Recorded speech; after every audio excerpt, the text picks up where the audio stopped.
దేవునికి స్తోత్రం. ప్రియులారా, మనము ఈ లోకంలో జీవిస్తున్నప్పుడు మన చుట్టూ ఎంతో మంది అన్యజనులను నివసిస్తూ ఉండగా సాతానుడు పెట్టే కొన్ని అవాంతరాలను బట్టి, వారి నోటి మాటలను బట్టి, కొన్నిసార్లు అబద్ధపు మాటలతో, చేతులతోనూ ఇరుకులను, ఇబ్బందులను కలుగజేయటే కాక మనల్ని చుట్టుకొని లేక వారు పెట్టే చిక్కుల్లో చిక్కుకొని పోయి బయటికి రాలేక ఇరుకుపోయినప్పుడు చింతతో, బాధతో, నిస్సత్తువతోనున్న మనలను యెహోవా లక్ష్య పెట్టుటకు మనము ఏ పాటివారము, ఇంకా ఎన్నిక చేయుటకు మనము ఏ పాటివారము అని కృంగిపోక, కీర్తన 144లో చెప్పినట్టుగా యెహోవాను ఆశ్రయించిన బహు వినయముగా ఆయన సన్నిధిన మొరపెట్టక, ఆయన మన చేతులకు యుద్ధమును, వేళ్లకు పోరాటమును నేర్పువాడై కృపలను చూపే కృపానిధిగాను, కోటగాను, దుర్గముగాను, కేడంగాను నుండి పైనుండి చేయి చాచి మనల్ని తప్పించును, మరియు అన్యజనుల చేతుల నుండి విడిపించును.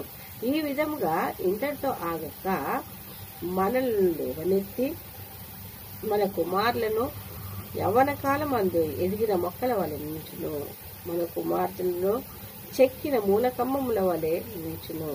మన కొట్లన్నీ పలు విధములైన ద్రవ్యములతో నిధులుగాను ఉంచి, మన సంపదను, గొర్రెలను, మన సంపదను వెయ్యింతలుగాను, 1000 కొలదిగాను, 10,000 కొలదిగాను, గడ్డిగల బీళ్లలో పిల్లలను వేయినట్లుగాను మన గొర్రెలను అభివృద్ధి చేయను. అనగా మన సంపదను మనము ఉన్న ప్లేస్లోనే, మనము ఉన్న స్థానములోనే మనల్ని అభివృద్ధి పరచును. మనకు ఏది సరి అయినదో దానిని దేవుడు అనుగ్రహిస్తూ మనల్ని అభివృద్ధి పరచును.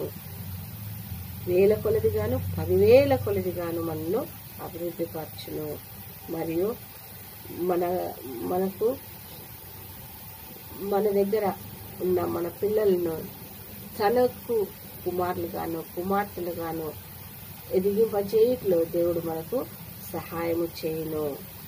మరియు దొంగతనములు, శత్రువుల భయంతో వీధుల్లో పరిగెత్తుతూ శ్రమ అనుభవిస్తూ మొరపెట్టే వారుగా కాకుండా,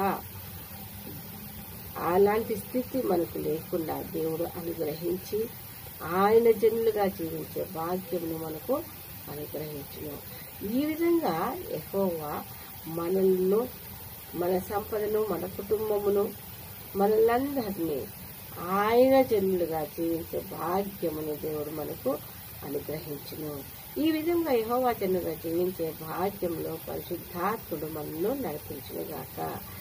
మనం ఆయనకు విధేయులమై ఆయన బిడ్డలుగా జీవించే భాగ్యంలో ఆయనకు ఎల్లవెల్ల మొరపెట్టే వారిగా ఉండేలాగున దేవుడు మనల్ని నడిపించునుగాక. ఈ కొద్ది వాక్యంలో దేవుడు దీవించునుగాక.